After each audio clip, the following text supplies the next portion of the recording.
I can sell, as in it's not your personal logo, but like today I got a new commission for instance, a Team Rocket badge.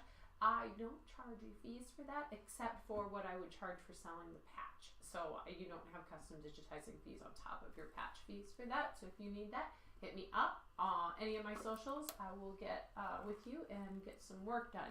So a little bit about what I have been up to lately. Sorry, my back's been killing me today, so I'm kind of like, gotta move. I have been working on an ebook. Now, this ebook is going to be very, very cool. It is for beginners all the way up through advanced cosplayers. What it is a guide and a set of helper files that you can print out that help you to plan, organize, design, work through your cosplays. So I have a little preview of the book right here on my desk today. And this handy dandy little preview, we're going to talk through it a bit. So the way the book is going to be organized is as a textbook and as a workbook. So there's going to be pages that just kind of tell you how to use things and what to do with tips and tricks and helpful guides. This is not just coming from me. This is actually coming from numerous cosplayers. I have some very, very amazing cosplayers helping me out with this. And this book is going to be sold not just on my store, but on Evil Ted's store. So guys, I am over the moon, all right? So we got to work through this and get this ready to go. So today I'm just going to give you a little preview of this document. It is not formatted yet, so just FYI, it's very raw. But we're just going to talk about, goes through a little bit of what it's for. So my kind of theory is that when you do a cosplay, so the first thing, it's going to kind of take you through step by step.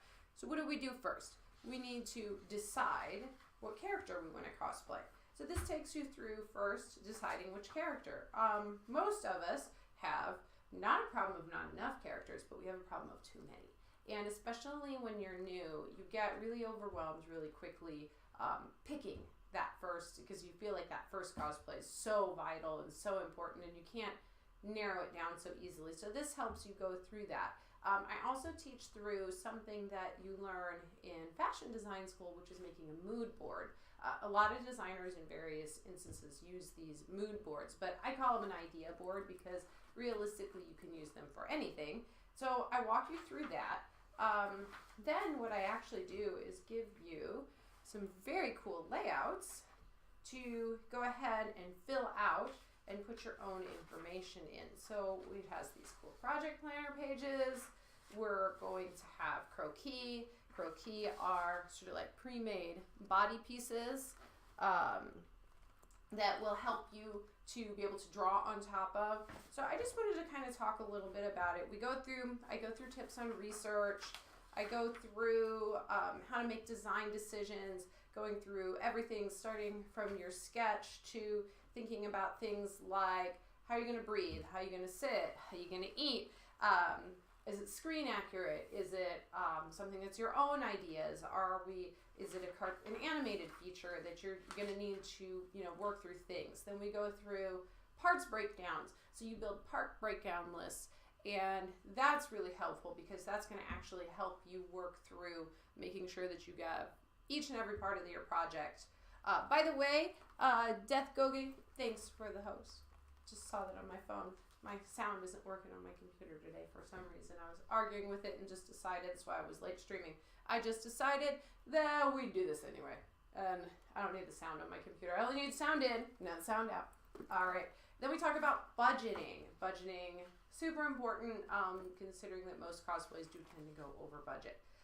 Then we talk about planning your materials, sampling, and working through patterns, selecting patterns, doing tests, musclings, and mock-ups. So you can see I have a lot of information in here. So some of this I don't have enough room in this book and to go into extreme detail. For instance, fitting. But it is going to talk about order to which you can fit. Then how do you move your costume, designing ahead of time for that. And the goal of this is, especially if you're a competition cosplayer, is that if you've done these sheets and you put in your pictures and you filled this out along the way, you actually have created everything you need for your documentation when you go for competition. when you go to that workmanship judging, you will not have to be up till midnight, 1 a.m., 3 a.m. the night before trying to figure out how to get documentation together. Instead, you will have this wonderful binder. I usually like to keep mine in a 3-ring binder that will give you all the coolness in the world that you need to get you through where you need to go. So we're going to put that off to the side. I just wanted to give you guys a preview of that. Also, I want to kind of talk to you guys about embroidery. So I don't know if any of you do machine embroidery or embroidery. Yeah, I'm like having one of those days where I'm like, mouth is not working properly. Maybe tea will help. But machine embroidery is very, very cool. So if you've caught any of my other streams, earlier in the past, this part of 2019, I have been doing some digitizing with a program called Wilcom Hatch. It is a very cool piece of software. It lets me do a lot. It is not quite up at full pro level, but it's pretty darn close. And so I've gotten pretty good with it. I do have a solid graphics design background, which helps me a lot in doing the digitizing. But there's a lot of little stuff to learn. But I wanted to show you guys today a new little fun thing that I got, because the best part of machine embroidery is all the cool threads. So I just wanted to show you guys some of the very cool threads that are available out there. So if you do want to have me work, if you do want to work with me, one of the cool things is I have access to all these amazing threads and thread colors, and I'm going to zoom that in even more so you guys can see all these gorgeous thread colors and how they look. It's just so cool. I don't know. I just really love looking at all the thread and all the different ways. We've got these cool multicolor, they call them super twist. And if you guys can see that in there. But they're so shiny and they're so pretty. But I just want to show you some of these to you. We've got neons. These neons are very cool. We've got matte threads. Now, matte thread is something that you can't find everywhere. And if you do have a costume and you need an embroidery on it and you don't want it to have that super shiny feel, that's what matte thread is good for. So I do have this cool matte thread. And I have other thread companies that I work with as well, but I just wanted to show these to you guys because I love looking at them and they're really fun. So that's one of my little goodies that I got this week that I just wanted to share. All right, gonna put that one down off to the side and down to business today. So in March, I am going to be helping with an event that is steampunk related, and unfortunately for me, I adore steampunk, or fortunately for me, I adore steampunk, but unfortunately, I don't have any steampunk clothes that currently fit me. We all go through different sizing and different stuff, and I'm not going to get into it. You know, it is what it is. So, gives me a good excuse. We're going to make something steampunk. So, I am working with the Simplicity 8159. It is kind of a cute little bustle dress. It almost is a little bit Mary Poppins-ish. We are going to be making it in fabric that I have available, which actually means I might be patchworking this because I want to use up different kinds of things. So almost like a quilty kind of gypsy feel is what it's going to come down to. And so we'll kind of get the colors together. I'm going to go through my stash. I want to build this entire project out of my stash. The corset we're not going to do as a real big heavy corset construction because I don't want to spend a lot of money on making things and getting in, you know, all the corset stuff. So I'll probably do is make it more like stays and use the zip ties approach because I'm not really worried if this is really very supportive. I just want it to look really cool. All right, so we're gonna get this out of the bag here. And the first thing that we want to go ahead and do is figure out, to some extent, what parts of this I'm doing and not doing. So I think I'm gonna go for, maybe I'll go for the bustled skirt. The bustled skirt in the front. And I'll go for the one, I think we're gonna go for B. Skirt B looks cute. Is that skirt A? No, the bustled skirt has no little lace bit on it. So that's skirt A. Okay, we can go with skirt A. We'll go with skirt A with, let's see here. What do we want? I'm going to zoom in so you guys can see with me here while I'm making selections. You guys get to hear me make selections out loud. All right, do we have it on screen? Yes. All right, we're on screen. Okay, so I don't know what the blouse difference is between A and B. I don't really see much difference in the blouse, honestly, so we'll have to look at the detailed information on the blouse. And then it looks like A has a long skirt, a bustled skirt on top, a little collar thingy, and a corset, or stays, or whatever we're planning on calling it. It's not really anything historical, so, you know, whatever. So we're going to go ahead, we'll start with A, and then we need to look at the body measurements. So, I am going to do a little measuring. I know that I have more clothes on than I probably should for measuring, but we'll just do a little subtraction because I do know my waist measurements normally. So, I'm just going to pull this tight. So normally we wouldn't pull this tight, but because I do have on this big hoodie for the waist measurement, I'm gonna kind of just leave it a little bit snug. And you know what I have forgotten is a notepad, something to write it down with. So we'll just do this on the computer. I'm gonna hit a notepad over here. Now at the beginning of every project, I always take my measurements. Why? Because our measurements change from time to time, and honestly, it's a good habit, just a very good habit. So waist, I know my waist because I did this not long ago, is 31 and a half. So I'm gonna go ahead and I'm just gonna make a note, waist is 31.5 inches. Okay, now we don't need to worry about the hip measurement on this. This is a really full skirt. I'm not gonna worry about the hip. We're gonna go ahead and do the bust. I am gonna go for high bust. So on these type of patterns, we would typically, you want to go for high bust, not the full bust. We will make adjustments as needed for full bust, but again, this pattern, that corset doesn't go over the bust, and that blouse is going to be really full, and honestly, the fuller the better. So what is high bust? So if we stand here, make sure you guys can see what I'm doing here. So I'm going to stand to the side. So full bust is the fullest part of our measurements. So I'm going to go this way. So we want to make sure we are parallel to the floor. You see I am parallel to the floor. And I'm going to put my hand here between my bust, okay? Just because it gives my thumb a place to go. So this is full bust, in the fullest part of the bust. Now, high bust is going to be just a bit above, so under the armpits, so up above, and a bit above the high bust. So I'm gonna take a big deep breath because I don't like things that fit too tight. And I'm gonna average that out. Looks like 37. So, and that is with this big coat on, this big hoodie. You really wouldn't want to do it. You really want to be wearing something really fitted to your body.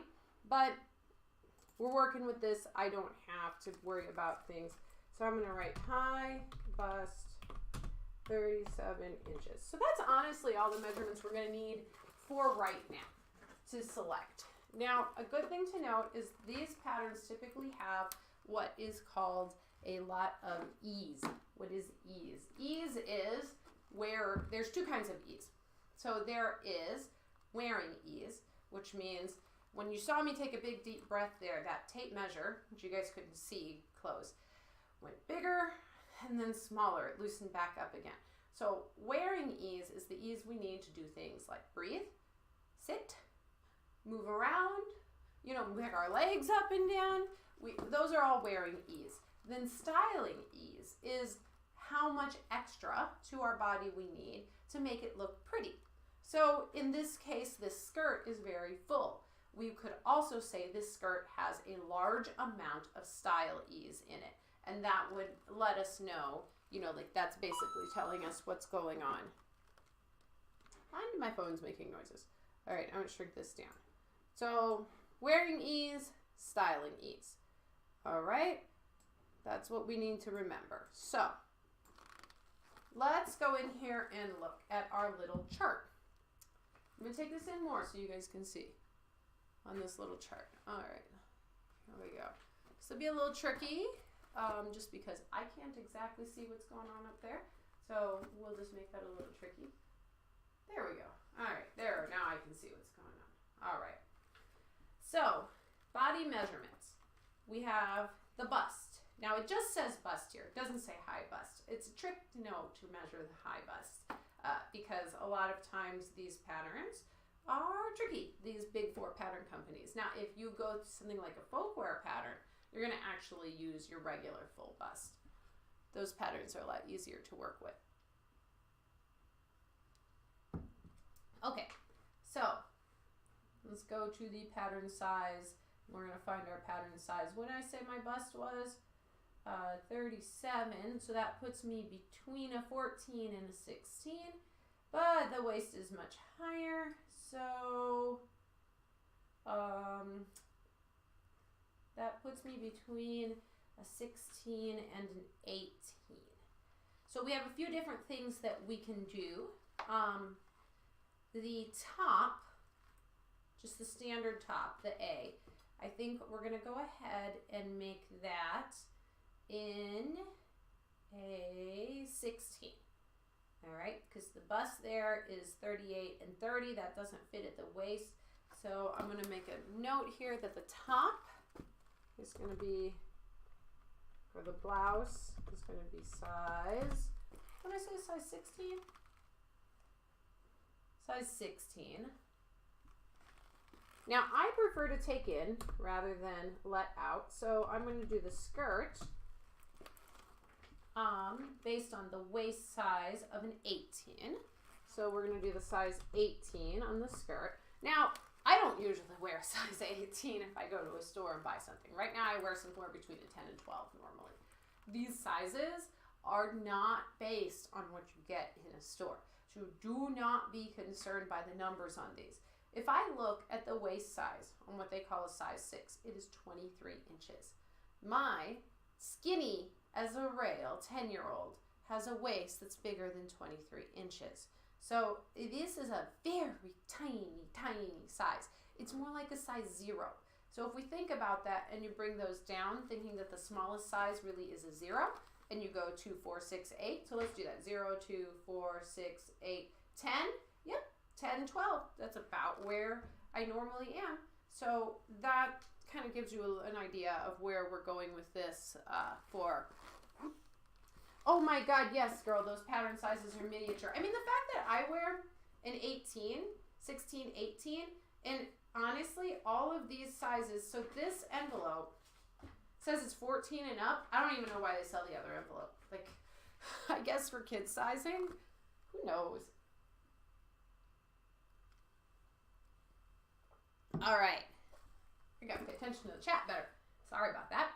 All right, so we're gonna do the 18 for the skirt. Now I'm gonna go ahead and do the 18 for the corset as well, just because I'd rather take it in. We'll do a quick mock-up. It won't take that long. I'm not gonna make it epic because, you know, honestly, this has some lacing. It'll fit okay. I'm not doing this as a competition build, so I'm gonna just kind of roll with it as what I would consider good, but not my most amazing work sewer. Okay, so we've got that sizing down. Let's put that over here and let's zoom out up here so we're not looking at a 1-inch square. Now let's get these pattern pieces out. So first thing I like to do is just throw these off to the side. You'll see me, I rarely use directions. Ha ha ha. Yeah, you know, I don't even know because like my other son, he's bigger than that size is. Oh, there's a funny story when I was at, not H&M, I was at one of those little tween clothing stores. They had a clearance. And so I'm like, oh, maybe I can find some basics or something because I'm always looking for, you know, undershirts, stuff like that. So I went in there and there was a couple of girls. They were in their young, they were probably like 14, 15. And the one girl couldn't find anything in her size. And the other girls, like, they're starting to get a little frustrated, and they're going around, and I looked over at him, and I said, come here a minute. It was short season. And I had my 10-year-old with me. And I said, come here a minute. And I picked up this pair of shorts. I swear to God, they're not bigger than this around. And I said, Aiden, come here. And I put the shorts up against Aiden. Just hold them up against his waist. And there's no way he could even put them on. They were a size 0 short in the store. And the girls looked at each other, and I said, look, you are not the wrong size. These clothes are so small that they don't even fit, and at the time my son was 9, they don't even fit on a 9-year-old. I said, look at him. He's a miniature. He's so skinny. And they don't even fit on a freaking 9-year-old who's not even 5 foot tall yet. I said, it's the clothes. It's not you. And they smiled real big and, like, definitely helped them overcome that little drama business there that was going on. So I'm always super pro for learning that it's not our body's fault. It is totally the clothes. So I love making my own clothes because I don't have to have anybody tell me that my body's wrong. All right. Do I have? I do. Well, let's get a knife here. Ta-da. So the first thing I do with all my patterns is just separate them. They're just a lot easier to deal with if we separate them. So all I'm going to do is very loosely just do this. And I'm going to start making a pile. And it's going to get a little tricky because this space is kind of small. Normally when I do patterns, I literally have patterns everywhere. Like, I lay them on my dining room table. I have them like everywhere. So, what needs to go viral? You mean me with the stories? Yeah.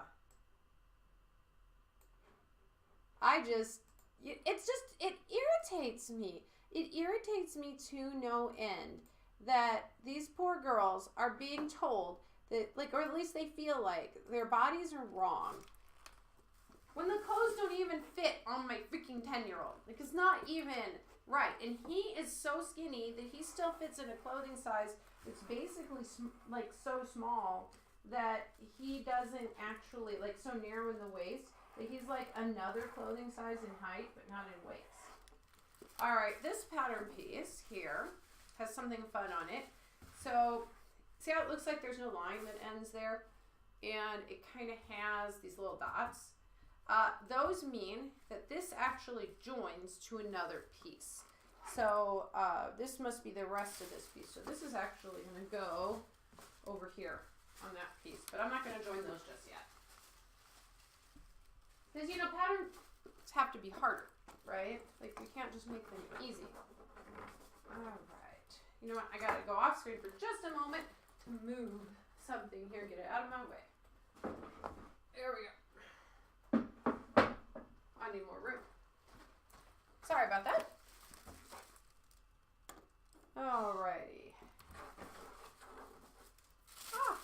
Now the trick is to not get crazy and cut these, or tear these. Alright. Like that. Sometimes when you use a knife on these really, really delicate ones, little problems, and then you fix your little problems with a little tape. Scotch tape. The pattern maker's best friend. Okay, I am going to get my scissors. Where's my scissors? Here we go. Falling over stuff. Alright. Here we go. Alright, so this is this big Bubba piece. I am guessing this is a bustle piece. This is a bustle side front A. Alright. I hope I have enough fabric for whatever it is that I'm going to do. I don't know. I'll just find a whole bunch of fabrics. It'll be like a mother, what's her name kind of thing from, Izo, you want to do it. Remind me. You're, what's her name? From, Sugar Plum Fairy's alternate at, in the Four Realms. I'm so brain dead today. Alright. You know, here's another thing I don't understand about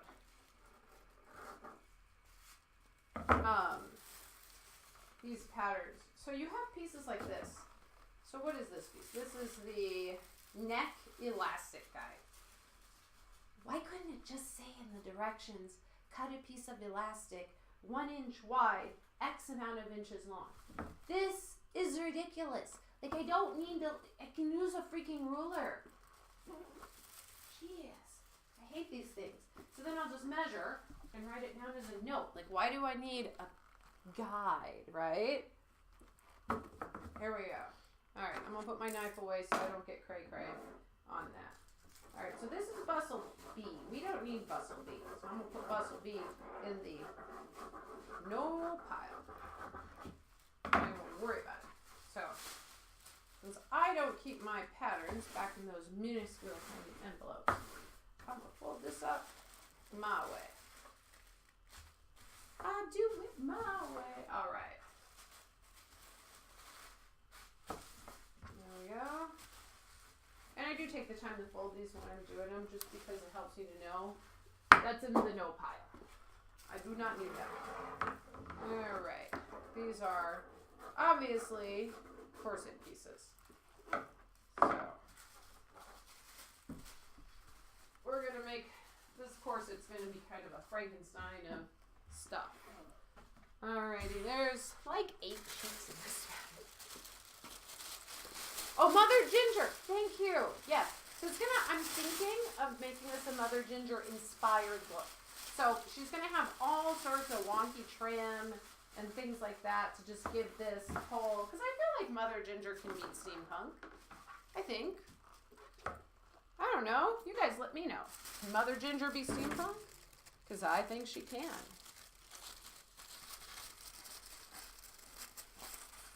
Because I have all sorts of weird fabrics. And I think that I will make something that I normally wouldn't make by mixing patterns and colors. I want to keep it in the oranges and browns though. I definitely want to keep it in the oranges and browns. We'll go through the size pieces later. So a lot of these pieces, they only have 2 sizes on them. And that's really common for complicated pieces like corsets, or really tiny pieces where it would be really strange how the lines would look. So let's keep those over there. Hopefully they won't fly away. Oh my God, I have a sneeze that wants to come out and it's not coming out. The easy way to fit your pattern. Oh, look at that. Isn't that cute? They have like a little demo on grading between 2 sizes. I don't care about you. Trash can. All right. I don't need you. I know how to do that stuff. We will do it together. Okay. The guide for collar B. We are not doing collar B. Are we? I don't know. What is collar B versus collar A?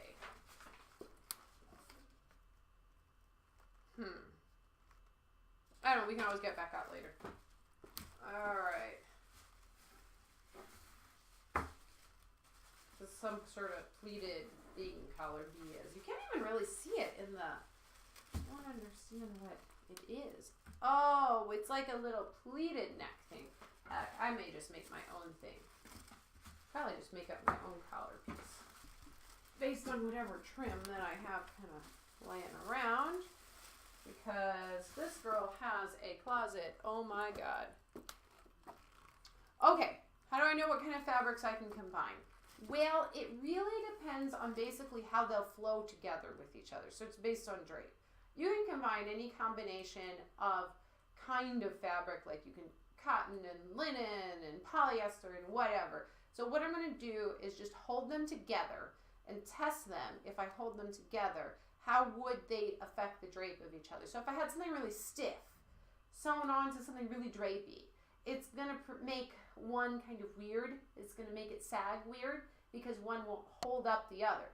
But for instance, if I kept something stiff up here and something drapier down below, and I had it the whole way around, that could work out. But really, when you're mixing fabrics like this, it's a lot of testing. It's a lot of just taking a bit of each and kind of holding them with each other and just deciding if you like the way it looks. And we'll do that. We'll do that in whenever I get fabrics out. And we'll kind of just figure out what looks nice together. It really is no hard set guide. You can mix whatever works to mix. And if you feel it works, then by golly, it works. Does that make sense? I hope so. All right. This is top A and B. Is there like literally no difference between top A and B? Watch there be absolutely no difference between top A and B. That would be a very McCall's or Simplicity kind of thing to do, to like label them separately. Because in the picture I can't see any difference at all between them. Oh my god, there is so much paper here. Alright. Open sesame. So I heard on the websies that they say the genie is going to be blue in the new Aladdin. I am so happy. Because I don't know how genie could be like not blue. It irritated me to think they might make genie not blue. Although I'm still not 100% on Jasmine's new outfit. I'm just not. I don't like I liked the kind of toonish, midriff showing, almost Indian, almost Arab kind of thing. I don't know. But I'm old school. Oh, goodness gracious. Now look at this. We got more joined two pieces. It's ridiculous. Lordy, lordy. Where's my scissors? I am the girl who loses her scissors. We're just going to call me the girl who loses her scissors. We're going to start from this side.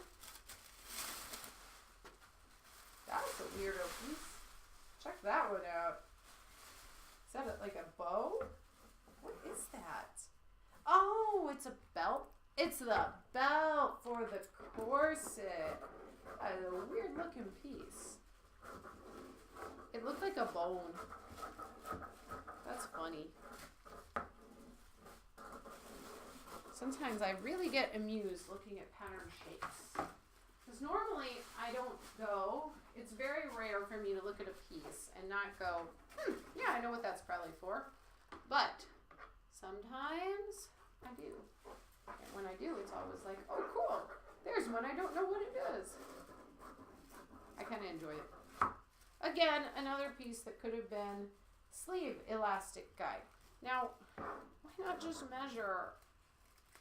But the OCD me says you can't throw these away because we do need those measurements off those, but we will put them kind of away. There we go.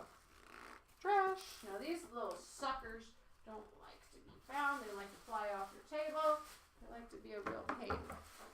Okay, so let's just cut away some of the excess because it just helps to keep the envelopes. There we go. We got some big skirt pieces. Though there was no pictures of him except as like Will Smith colored, like human colored.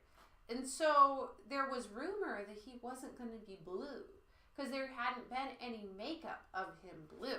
But then I heard a rumor that there's definitely going to be picture. He's going to turn blue.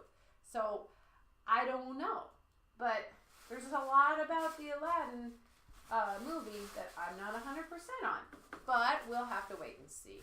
I mean, you know, these things do it this way, and then you think Disney's going to do one thing, and then it just changes. But 'tis what it is, right? Like, I'm not the director, so I don't know. I do know one movie that I'm really excited to see, which I didn't think I was originally going to be excited about, was actually Dumbo, the remake.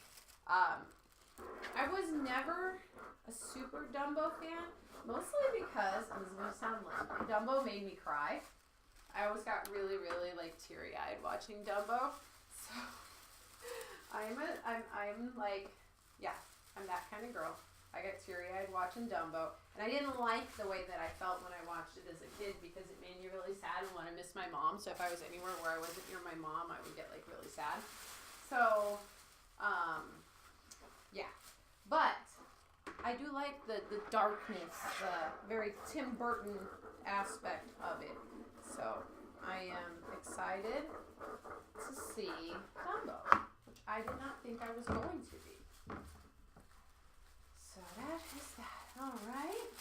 This is actually going to come together really fast, I think. The skirt and the top are going to come together super fast. So I think I may actually be able to get this done in the period of time allotted. I may have to do some of it off stream, but I will make sure that I show you guys what I'm up to. All right. More stuffs there. All right. Look at that. The sleeve looks exactly the same for A and B. So I don't know why they listed the sleeve on there twice. It doesn't make any sense. But it is a simplicity pattern. You know. So I'm going to be starting to work on patterns too throughout the course of the year. I think the first patterns that I will get started with that will be up in my store is a series of couch patterns. I know, but like I kind of like, I think Dumbo's going to be good. I think it's going to be good. Yeah, I haven't gone back and watched it since I was a young teenager. I think the last time I watched it, I was probably like 11 or 12, you know, like tween age.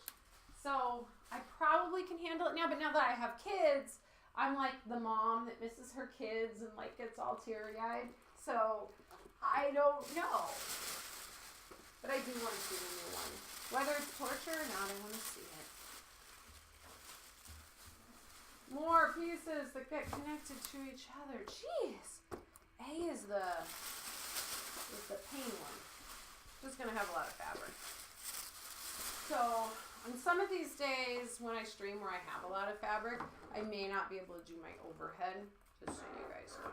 We'll try and get there, but I don't know because unless I mount my overhead on something else.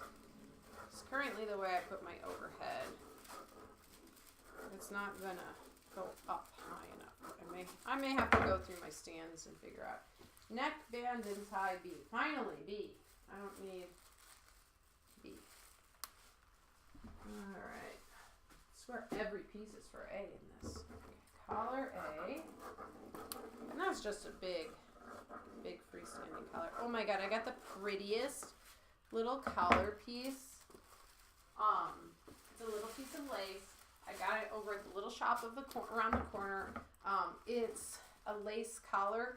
It looks like bobbin work lace. I think it's bobbin work lace. But it's kind of yellowed, but I'm going to dye it. I think I'm going to dye it red. I don't know why I feel it needs to be red. But I think I want to dye it red. And then I want to go ahead and bead it. Because it just looks so pretty. It looks like it could use some beads. Maybe some silk flowers even. Like, good thing about these bustle pieces is they're all rectangles. So I might be able to get away with cutting them folded, actually. I just need to figure out these rectangles, what's like measure them. Great thing about stuff like this. We can just measure. Now, what piece are we here? This is skirt front and back, A and B. All right, so it does look like she is just an A-line skirt. Nice. Nice and easy. Very basic. Nothing. No, that wasn't good. Got a little crazy there. Getting a little crazy. We fix with tape. Everything get fixed with tape. Yeah, when I looked at, because it's this kind of dingy yellow color, and I just like, I don't know, it felt like it wanted to be red. That may sound absolutely crazy, but freaking love textiles. Like, to the point where it's weird. And so sometimes they speak to me. And, yes, beads! Beads are favorite. Girl, I have so many beads. Like, I have a bead collection. Oh my god. I think I want to do some silk flowers in it because it has these little openings where the lace looks like it was kind of like puffed up more, but now it's very flattened out. And I don't know if I'll get it kind of unflattened. So I may put in some silk flowers. Of course, now I'll have this collar that I have no shirt for it to go on. So I'm going to have to pick a blouse. Probably a whole outfit. You know, something very 1940s probably to put it on.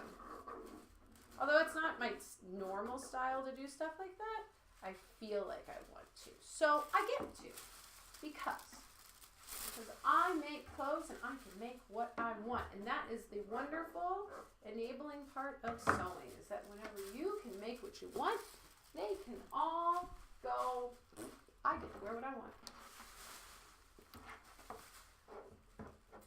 All right.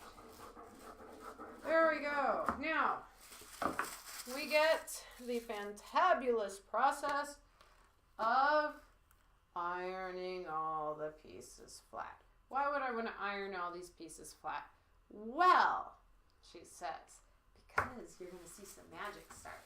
So when these pieces are flat, they'll actually grow. You'll actually start to see, if we don't iron these and get these down, and then we copy these or we try and use these as is. Oh, that's fun to organize your grandma's bead collection. I love just playing with them and going to look at them. I used to do that for my grandma too. My grandma loves to bead. She's the one who taught me to bead. And so I used to just like, sometimes on Saturdays, just like help organize them. But it was really just so I could, you know, play with the beads. Because they're shiny pretties and I'm a parrot. Oh, I got a chance to go take an awesome workshop over the weekend with Sheila Lankin, who is a fantabulous seamstress and best darn masquerade producer of all time. And she was teaching her ironing class. Now I took ironing 1 on last Saturday, and I'm taking ironing 2 this Saturday, and I cannot wait because she is going to be teaching about fusibles, and I do have to say I know some about fusibles, but honestly I could learn a whole lot more. I'm very certain I could. So we have here it was very hot, but a just lightly hot iron with no seam at all.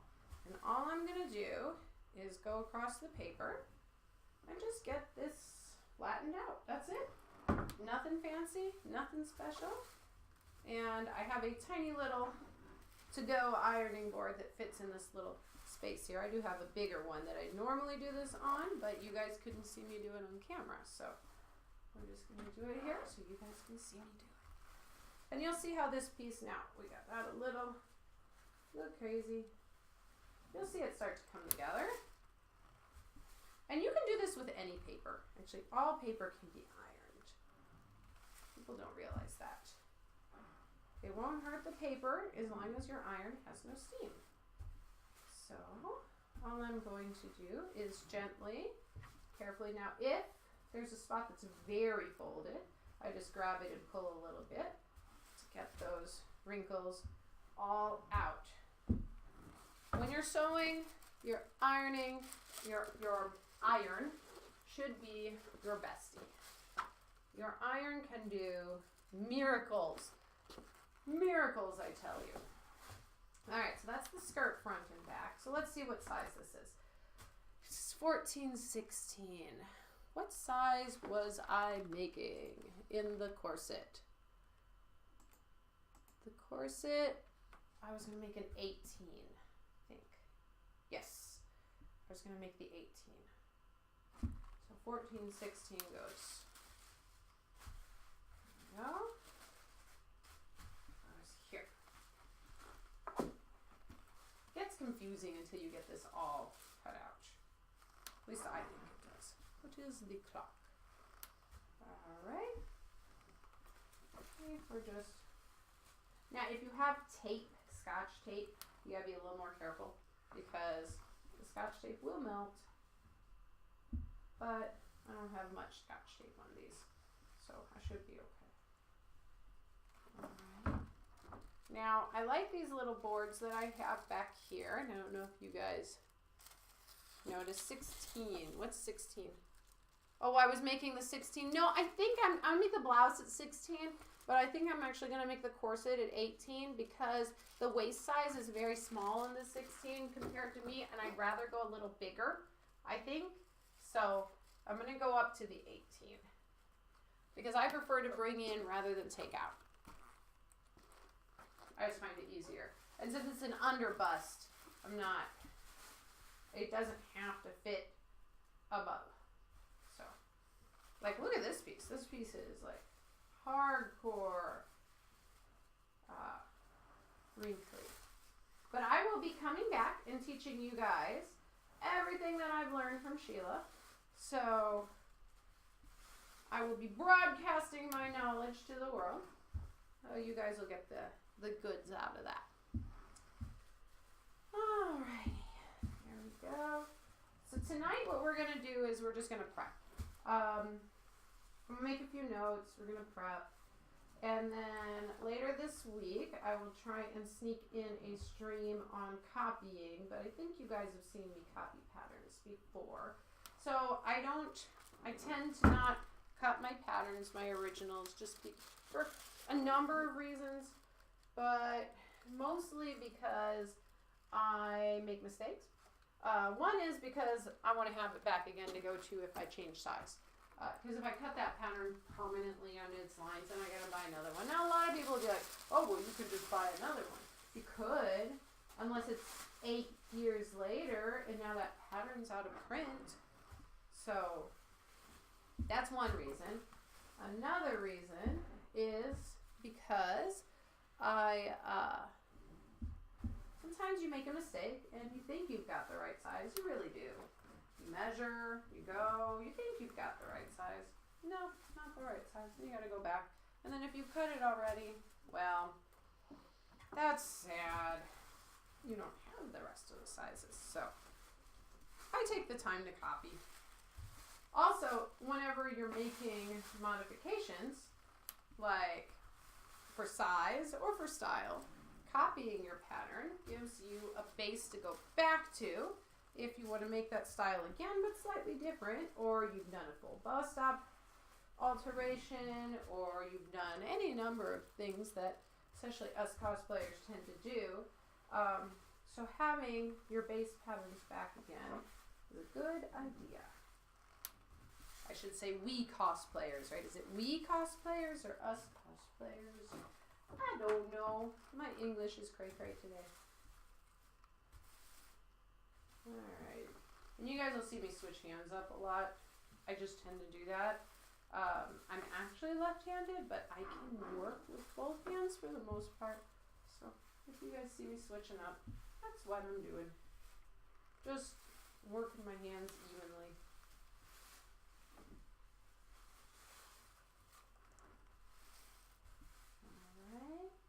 Almost done. So these are the bustle pieces, which are really just massive rectangles. We are going to be gathering up or pleating up or tucking in some way. So we'll be working these pieces here.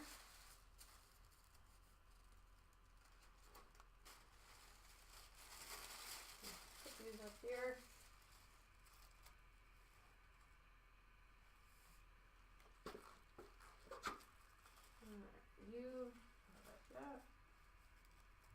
There we go. We're going to have a number of those big boys. Alright, color A. That's all of our sizes. See all these weird wrinkles? These patterns get so wrinkled in their envelope. And honestly, even when you fold them, they'll get wrinkled again too. So nice flat. Helps a lot. Alright. And if they start to curl up a bit like that one did, your iron's probably kind of hot. Just turn it over. There we go.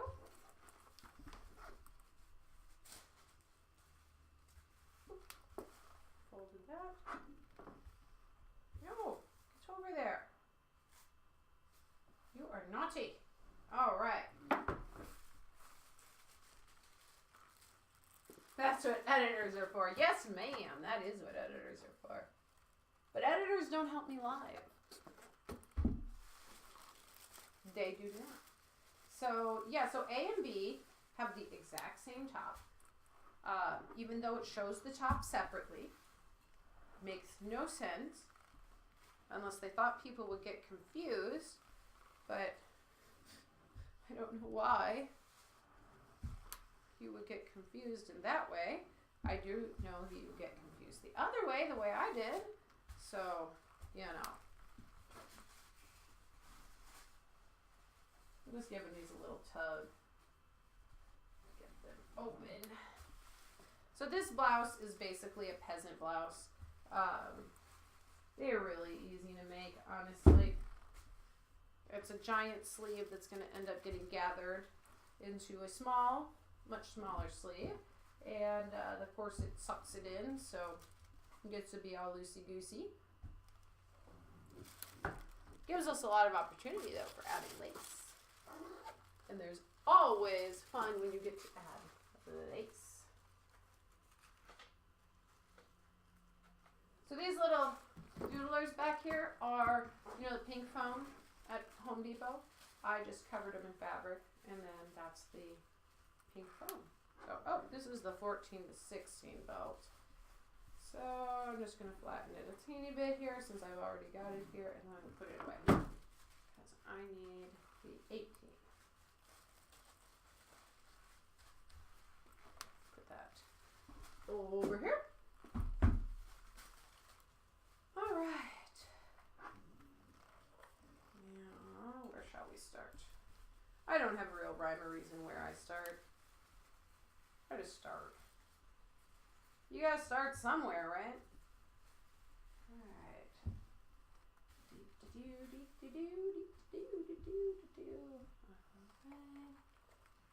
And we turn. And get this. Oh, that iron is dirty. See? Dirty iron. I need to clean that iron before we do any actual ironing on real stuff. I'll have to show you guys how we clean our iron. We can make a whole lot of smoke. I don't know why I'm putting those all over everywhere. They just are. Alright, I'm going to do it from this side. No, I guess we'll do it from this side first.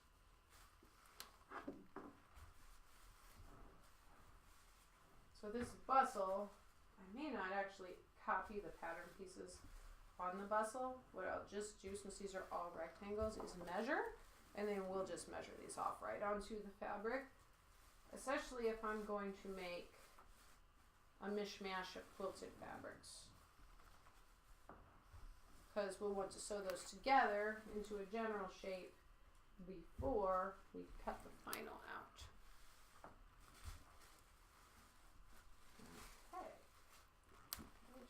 Turn this like this. Get that edge flat here. There we go.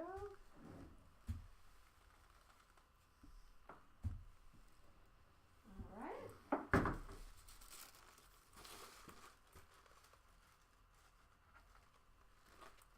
we go. One more big goose. This is our big piece. Big rectangles. So we'll just measure the rectangle, note the size, and then figure out how we do the tucks. Just says tuck there. I wonder where those, oh, I think I see where you do the tucks every so many inches.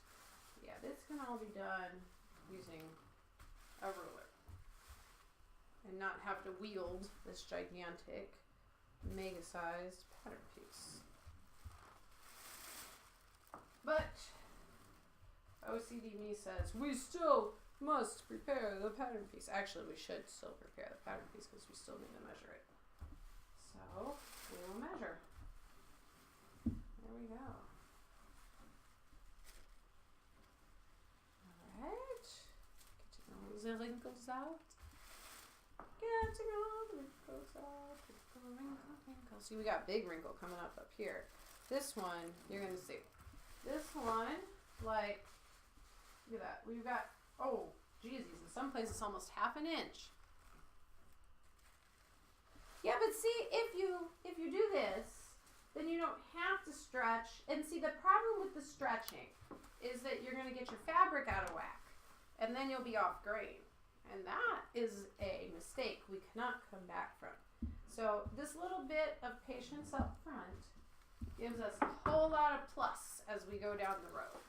So, and the bigger the pattern, of course, the more of this you have to do. If you think about it, I'm doing a skirt, a corset, a blouse, and a bustle.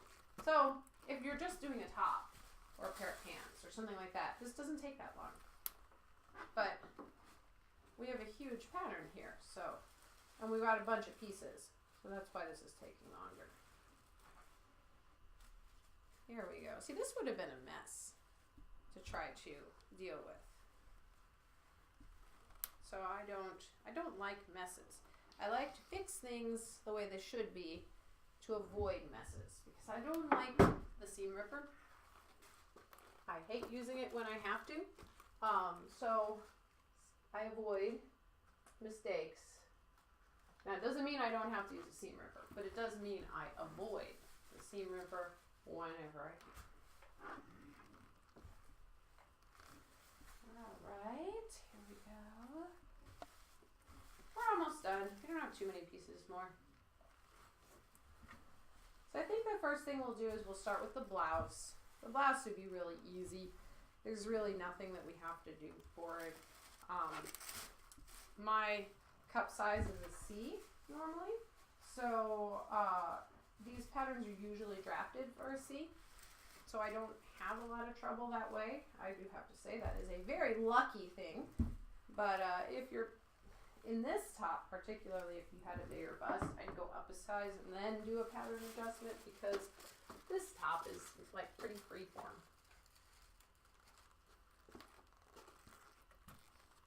Seam Ripper Queen.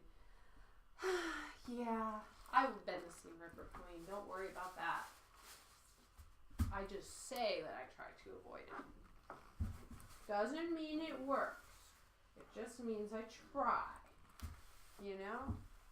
I actually had to rip out a whole segment of embroidered text the other day because dumb me put in the wrong color into my sewing machine, and I didn't want to have to start again from the beginning because it was the very last letter, and so I ripped it out. That was not fun.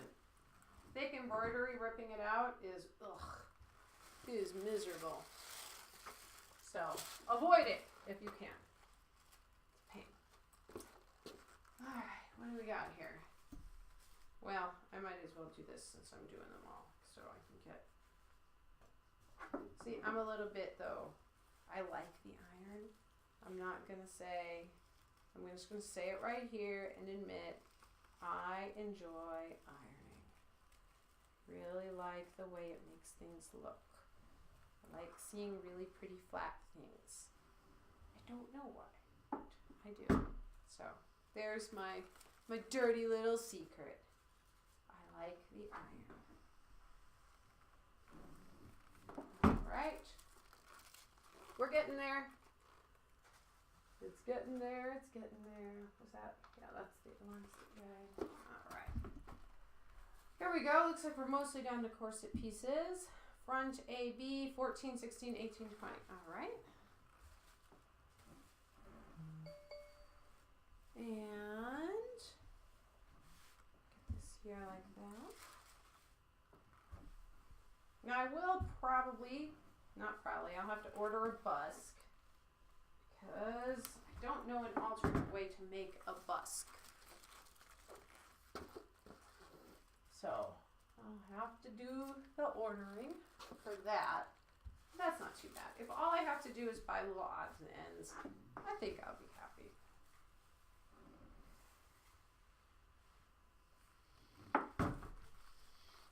Okay, wait, I didn't check what size.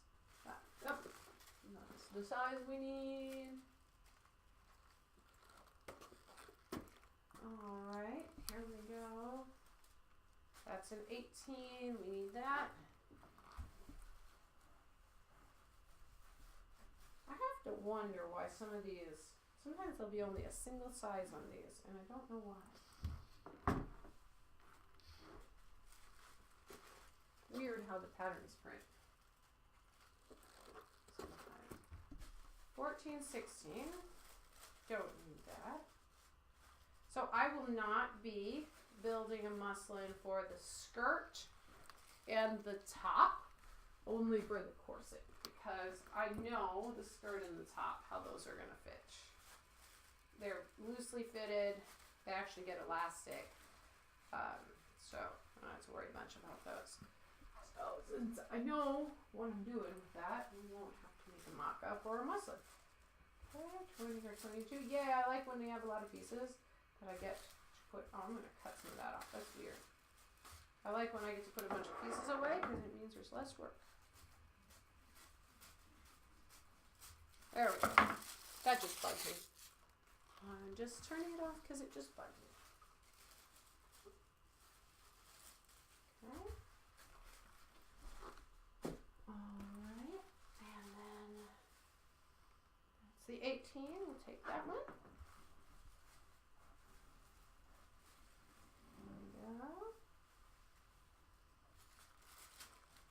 Now this is the boring work of patterning and cosplaying. It's hard to watch. Like I don't know how to make it more exciting, other than I can tell you guys cray stories. But you know, this is the work that must be done before the work that must be done. If that makes any sense, which it probably does, because we're all crazy. All right. Go. This is again another one of those elastic guides, because that neck is going to have elastic in it. Makes it very comfy. Although I wonder if I cut the size 18 skirt. No, I should be fine on the 18. I was just thinking if I should cut a size up to additionally give it some elastic in it. Let's see. I don't think it's super fitted. I don't remember if it has a... See, it looks like... I don't know if it has elastic in there or not. I already put some though. Alright. The reason I like elastic and things is it helps. I have some stomach problems that mean that I can't have things super tight on my abdomen, which is another reason for not making this a real heavy corset, making it essentially ornamental, because I have to loosely lace anyway. So I like to add elastic into parts, into bits and parts. There we go. Very close. Alright, then we'll do some taping. We're going to be joining. I'm going to join these pieces together before we decide what to do with them, because then I won't have to join them again. Go through all the work of making them, I might as well get them. So I'm going to keep that one off to the side here because we're going to work with that one right away in just a second. Right.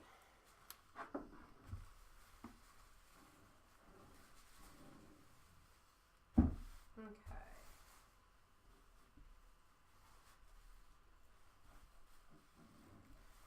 There we go. Okay, so we're done with the iron. Go ahead and turn that off and move that out of the picture. And then we're going to do a little taping. So we're going to probably just get these taped and then call it a night, because I have more embroidery to do. Alright. So, the way you're supposed to do it is line these up so you can see through. Now, I'm going to cut some more of the top of this off.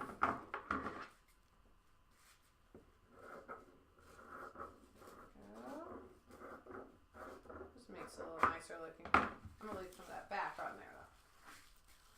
Alright. Now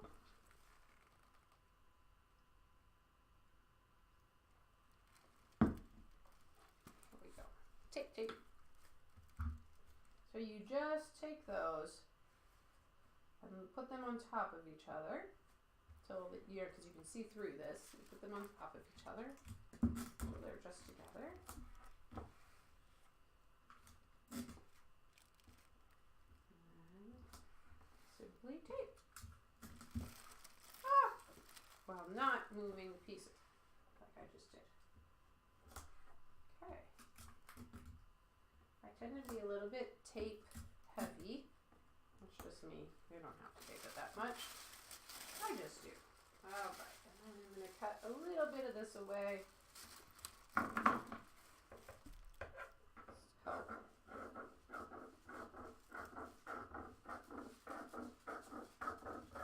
There's the bulk, and then I'm just going to put a little bit of tape on the back.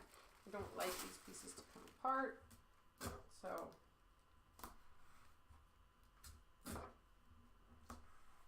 there we go.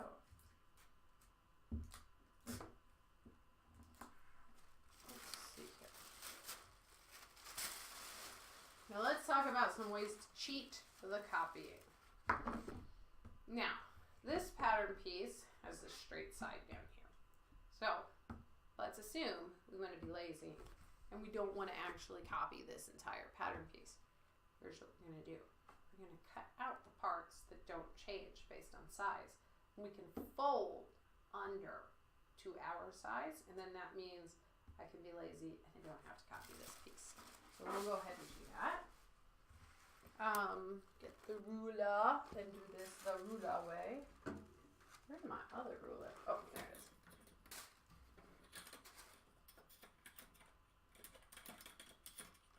Ah, stop fighting with me. Where did I put my knot? There's my knot. There we go. And I'm using, oops. Hold on one second. Hello? I thought that was, I was worried it was like my kids or something, because they are out this evening, and yeah, it was Mary at her house. Alright, so this is our lazy way. Yeah, I love lazy too when lazy doesn't bother anything. So using a metal ruler to cut against on these really helps because this stuff is touchy. Alright, and we will go ahead and just cut this black line here on this side.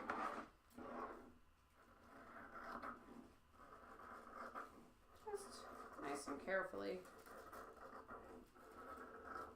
Now remember, these are the lines with seam allowance. Now if I were doing this in a couture manner, I would measure out my seam allowances and work from there, etc., etc., etc.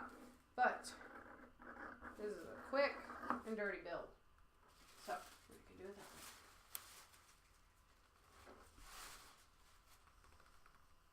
way. Okay, here we go.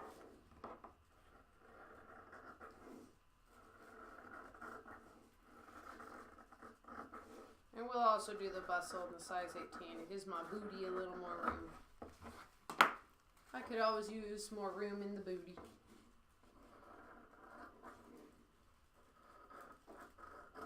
Since this is going to tie onto my waist, I believe. Anyway, might as well. So I'm going to shove up under that corset top. Alright. There we go. Now, we said we were going to do the 18, so I'm going to fold this under for the 18. Just turn it from the back, find the 18, and go ahead and fold that under.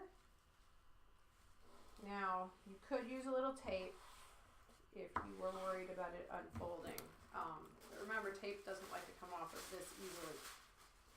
So, This doesn't work so good on curved seams, but it does work really, really good on straight seams because you can just pin that down the way it is and it will be perfect. I have to go do my favorite, which is dun dun dun dun, fabric shopping in my own stash. I like fabric shopping in my stash. See what I have. I gotta figure out how much I need of everything too. But the good news about making this kind of like Mother Ginger inspired is that as long as my color combinations look nice together, I get to pick whatever I want. Okay, so I'm gonna leave this kind of like just folded like this to hang it out so it leaves that there because that way we don't have to worry about the little doodler there. Okay, so we folded that, we prepared that piece. Oh, I need more pins. Where are my pins? There we go. Okay, so 12. Where is a piece that attaches? You attach 15A. Alright, so I know 15A goes on to something else. It goes on to one of these big bubbas. Okay, I'm just going to move this here, until I find 15. There we go, 15.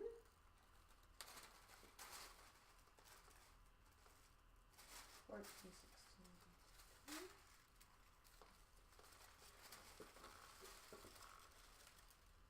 Bustle side back.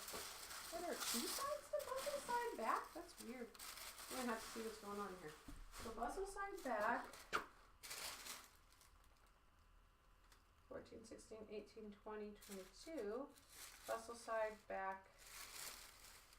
14A. 14A. 15A. 15A. Huh. I don't understand. We'll have to get the directions out. That's just weird. Alright.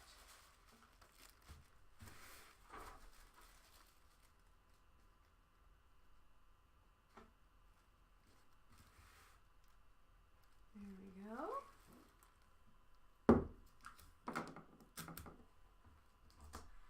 And again, this one is one we can fold, which is great.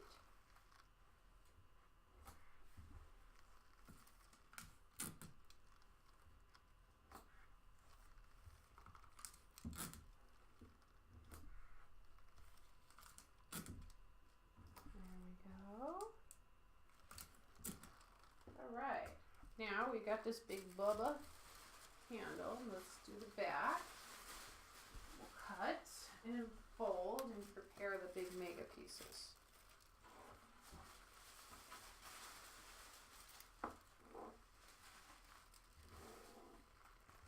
Alright. So when I prepare my fabric, this was a question that gets asked a lot. I do wash my fabric before I use it in the way I intend to wash it later on. So if I'm going to put like my normal clothes in the washer and possibly the dryer, then so long as that fabric can be put in the washer and dryer, I put it in there. If I'm going to do a hang dry or a lay flat dry, then I do a hang dry or a lay flat dry on the fabric. So whatever I plan to do with the fabric, if I'm going to get it dry cleaned, you know, whatever it is that I plan to do, I do ahead of time before I actually use my fabric. Now, sometimes we get in a hurry, right? And we don't want to stop. We're like, I got home. Oh my God, I want to get started. I want to get started, right? But like, there's a problem with that. If we do that, then we can run into shrinkage issues. And also, fabric changes its drape, the way it hangs, once you wash it. So a lot of fabrics have inside of them something called sizing. And sizing is a product that the manufacturer uses to help with folding and moving of the fabric, right? And it also does help to keep it kind of stiffer while you work. So if you've ever had a fabric that was kind of stiff, and then you washed it and it was like magic, especially things like quilting cottons. That's because the sizing came out, and that it should come out. But you need to know about the sizing, and it's going to lose some weight. It's going to lose some stiffness. So I definitely advise to do one of two things. The way I normally handle it is when I want to make something new, I figure out what I'm going to make, find my pattern, and then find my fabric. I throw my fabric into the wash. By the time I'm done doing all this business and copying my pattern, my fabric's been through the washer and dryer. So, yeah, drape can change significantly from sizing being gone. A lot of fabrics are stiffened unnaturally from their sizing. And then you get fabrics like linen, for instance, that like abuse. So linen will get drapier and drapier. It'll get, more and more soft the more times you wash it. So for instance, my son's Link costume, I washed it 8 or 9 times. Washed it, dried it, washed it, dried it, washed it, dried it, in combination until I actually got that linen to act better. I ironed it, I washed it again. I put it in with tennis balls, so I wanted to beat it up. Linen actually is a very hard wearing fabric, like raw denim. So I wanted to beat it up real good before I actually used it in his costume so it would look and feel nice. Linen will become quite soft and very pretty once it's been worn in.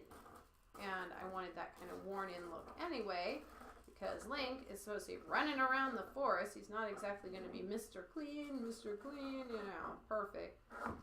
So, yeah, if you listen to me in lab long enough, you'll learn all sorts of crazy things. Alright, we are doing the 18 here. There we go. Alright. That does not want to be folding for me. 20, 22, 18. Yep, that's the 18. That line. There we go. Come on, you.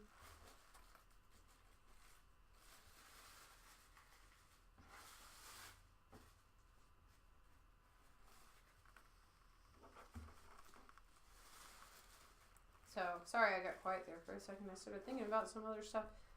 I did not go to bed until like 1 a.m. yesterday because I was excitedly working on embroideries for the upcoming Fox Comic Con, and now I am completely trashed. I'm like an old lady. Can't stay up late anymore. I'm the old lady of cosplay. At least I'm not older than 10, so there. I won't feel too bad, because however long he stays in the game, I will be the oldest. Lol. Alright, you hear that, Evil Ted? You're older than me, so you win the award. Alright, we have a rectangle. Okay, we're going to put that one over here with the other fantabulous rectangle. And then let's get this other big bubba and prep him.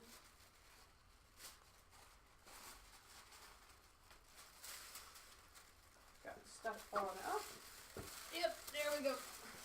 14. Now I'm curious how these all, because these are on the, are these on the fold? Side back. Huh. I am still quite curious how these all go together. Alright, I'm going to stop for a minute and I'm going to look. Alright. See, even on this they show A and B. Watch there be directions different between them. Let's see what's going on here.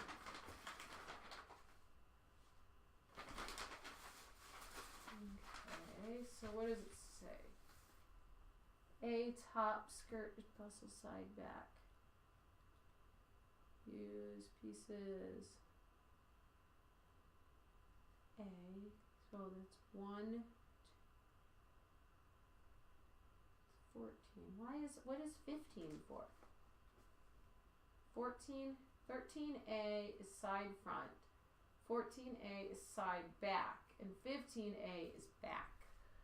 Oh. Okay. Because that's a really big bustle. I see.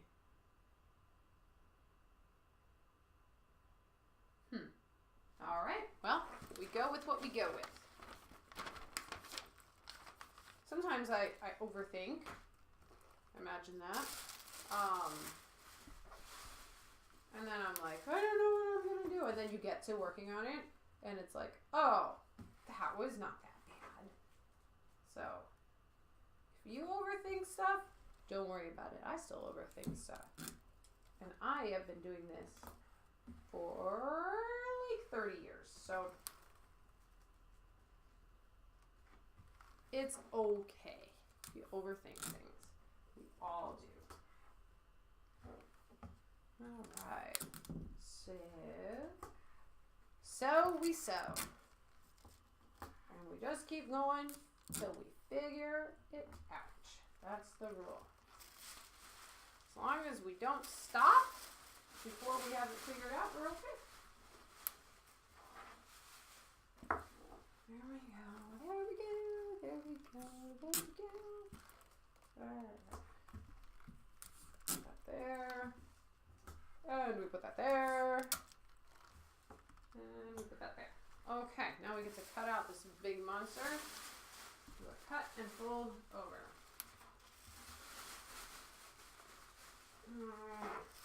Okay. Telling you, sometimes I think it takes more time to deal with the pattern itself than it does to actually sew the garment. Because between my serger and my hands, I can go pretty darn fast, but this part, I'm slow at. Because I do a lot of prep. But the reason I can go so fast sewing is because I do a lot of prep. So, I'll have this side bustle organized. And I think that was all the bustle pieces. This should be a good stash buster though, I'll tell you that. A lot of fabric here. Girl, I'm always overthinking. It's a constant battle to remind myself to just let it flow, chill it out. It will figure itself out. Think about only the one thing that's right now, and then we'll get to the other stuff later. Because if I spend all my time pre-thinking, then I'm just silly. I don't need to pre-think it out. I just need to do it. I think a lot of us spend a lot of time in the whole, well, if I can do this, and like you do it in your mind. But the problem with doing it in your mind is that your mind thinks it knows what's going to happen. But it doesn't. And oftentimes, what happens is way better than what your mind thought was going to happen. At least that's been my personal experience in life. Is that my brain predicts the worst possible scenario. And then when I actually go to do it in the real life scenario, then it's like, oh, that's not so bad. Like, for some reason, this pattern has been on my list to do for like over a year now. Because I look at it and I'm like, oh my god, it's so cute. And I want something steampunk. And then I look at it and I'm like, I don't know, it's going to be complicated. And then, now look, we've got it out and break it down, and it's not so bad. Geez, it's really not bad at all. Now I am just cutting along this 22 line to get this extra off, because when I fold it, it'll be like a lot of extra, and I don't want a lot of extra.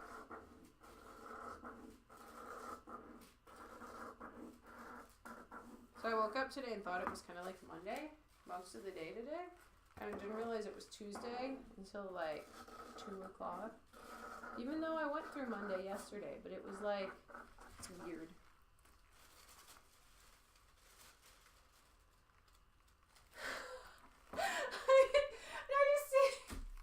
Your mind thinks you're a brilliant sewer, and then, see, my mind thinks I'm a terrible sewer. My mind still tells me all the time, you're gonna suck, you're gonna suck, you're gonna suck, you're gonna suck. And then I don't suck, and I'm like, cool. So you gotta tell your mind the other way. I don't know what's worse, is thinking you're gonna be awesome and then not being awesome, or thinking you're gonna be not awesome and then being awesome. Because both ways kind of suck if you think about it. But the important thing to remind yourself is your mind is wrong. My mind's wrong too. We're all wrong when it comes to telling ourselves these things, because nothing is real until it's real. So we just have to let practice, and do. So when you compare yourself to somebody who's already had 30 years of practice, like me, you know, you're not going to get the results that someone who's had 30 years of practice is getting, because you haven't put in your 30 years, you know? So that's what happens. You just got to do that. Now we have all sorts of weird I'm not sure how this bustle works. See, I'm already overthinking this bustle, thinking it's really complicated, and it's not going to be. It's rectangles and tucks. We can do that. You can do one tuck, you can do 100. Righto, lefto. Well, you should have delusions. It's okay. Delusions are what fuel our need to level up. That's what I tell the boys. I'm like, that's cool. It just means we need to level up. That's all. No big deal. We just need to level up. I might be able to weasel out the folding method out of this one. So, cutting line for view B, cutting line for view A. All right. Let's go ahead and trim off the excess down here. Just kind of trim off this excess on the center fold here. That's fine. Now, when I seam this, one thing I am going to do is be careful if I do have to seam in the skirt. I want to give these lines kind of, I don't want to cut it this way. It'll kind of end up in some dynamic shape, just because I want to give it some dynamic shape, you know? So.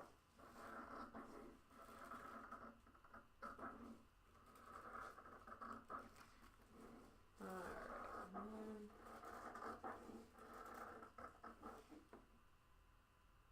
Yeah, see, this is a pull-on skirt, I believe. It's a skirt front and back. Let's go ahead and look at the notions, because I don't know what I need notions-wise outside of the corset. So we'll go ahead and look at the notions.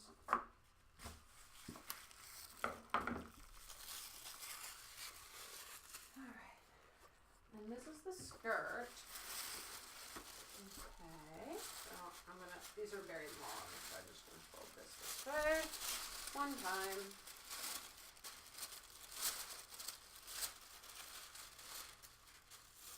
There we go. Okay. So here's what I like to do. I am going to get all of the pieces that go together for the top and put them kind of together. Okay, so this is top back. That is the sleeve. This is bustle front. We're going to put that there with this stuff. That's the whole bustle. Okay. This is sleeve. This is corset. Okay. Okay. And this is here. All right. And the neck and tie. No. All right. So these all go together. So I'm gonna put these on one pin so that I know where they are. So they do all go together. For the same unit, we'll be using them at the same time. Then put those here. Okay. Then let's get the corset pieces and the collar. And put those all together. Alright. So you have corset, corset, collar, corset, corset, corset. Okay, so this is the corset.